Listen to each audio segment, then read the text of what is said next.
Sleepless Society, Episode 1, Why Overthinkers Struggle with Peace and How to Stop Guilt Looping. You're here again. It's late, maybe midnight, and yet your mind is anything but quiet. You could be lying in bed, face dimly lit by your phone screen, or maybe you're pacing around your room, earbuds in, needing something, anything, to soothe the weight inside your head. Wherever you are, this moment is yours. Welcome to Sleepless Society, a quiet, safe space for overthinkers, night walkers, introverts, and soft-hearted minds who feel too much and rest too little. Tonight, we're exploring something familiar, too familiar maybe. We're going to talk about why overthinkers struggle with peace, why guilt becomes a cycle, why silence becomes a battlefield, why rest doesn't feel restful, and more importantly, how to gently, slowly rewire your mind to soften, breathe, and begin healing. Take a deep breath. You don't need to fix yourself tonight, just listen. Chapter 1. Why your brain refuses to rest. Let's start with a truth that might surprise you. Your brain is not broken, it's overprotective. When you overthink, it isn't because you're weak or flawed. It's because your mind is trying to keep you safe. Your brain's number one priority isn't happiness, it's survival. That ancient part of your brain, the amygdala, still functions like it's protecting you from lions, exile, and starvation. But modern threats? They're emotional. An unanswered message, an awkward silence, a mistake you made in 8th grade. They all trigger the same stress signals in your body as real danger. So what does your brain do? It replays, reanalyzes, rewinds, hoping maybe it can fix the past. Maybe next time you'll say the right thing. Maybe next time you won't be rejected.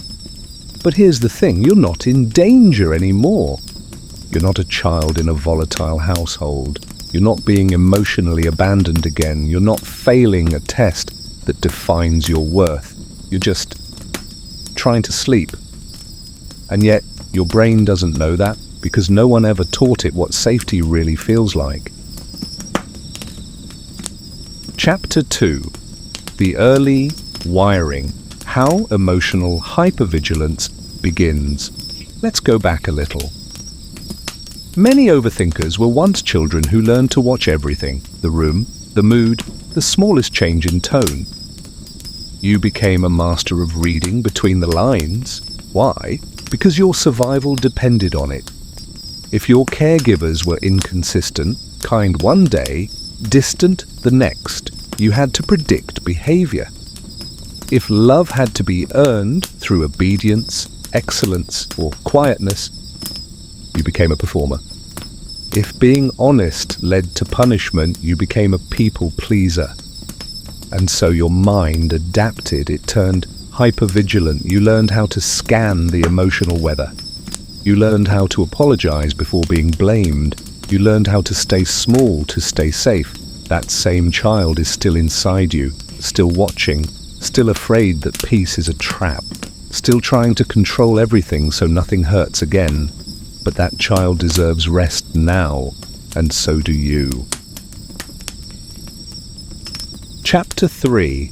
Understanding the Guilt Loop.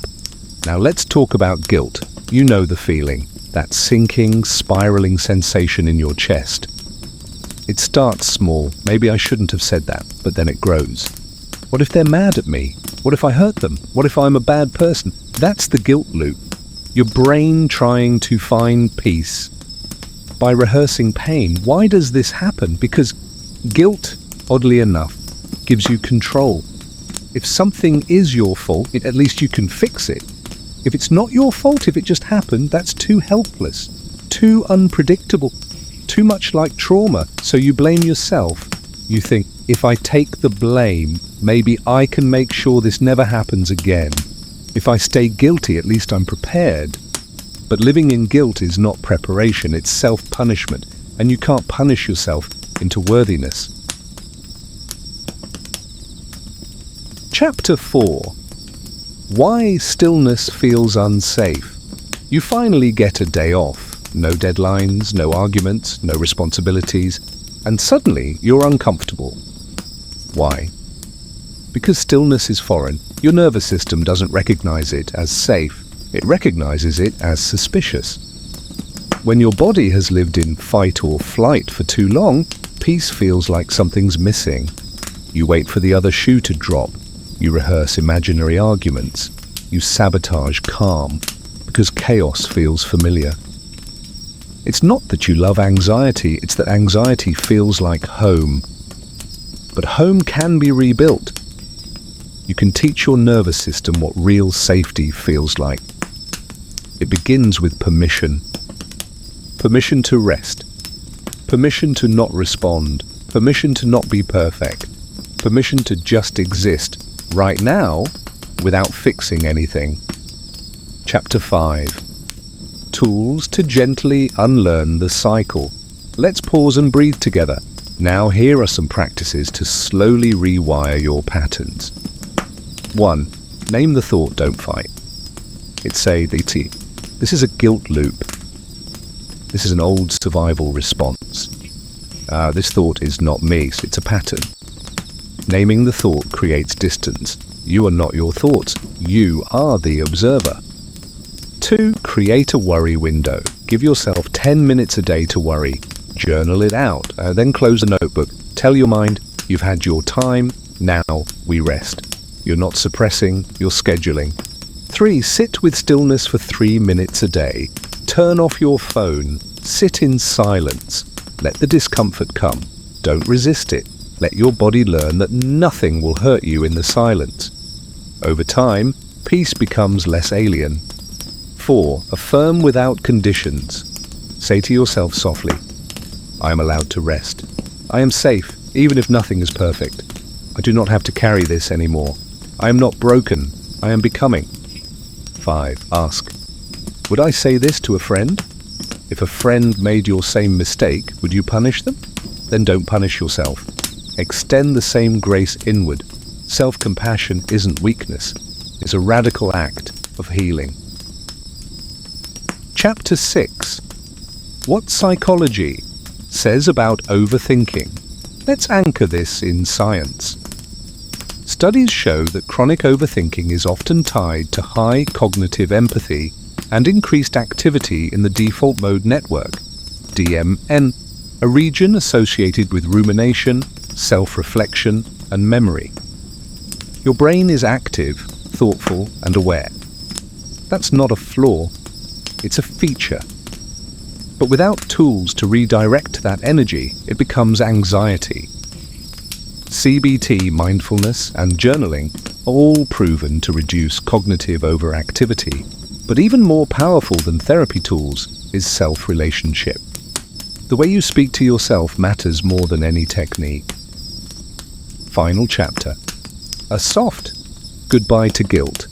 Let tonight be the first night you stop earning your rest. You are not a machine. You are not a fixer. You are not an apology. You are a human being. You deserve sleep. You deserve peace. You deserve to be loved, even when you're not useful.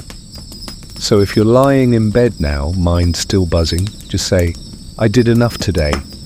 I thought enough today. It's okay to be quiet now. There's nothing left to fix tonight. You are safe. You are enough. You can let go now.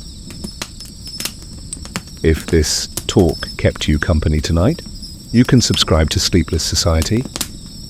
No pressure, just a soft invitation. I'll be here every week, waiting quietly in the night. Until then, sleep gently. Good night.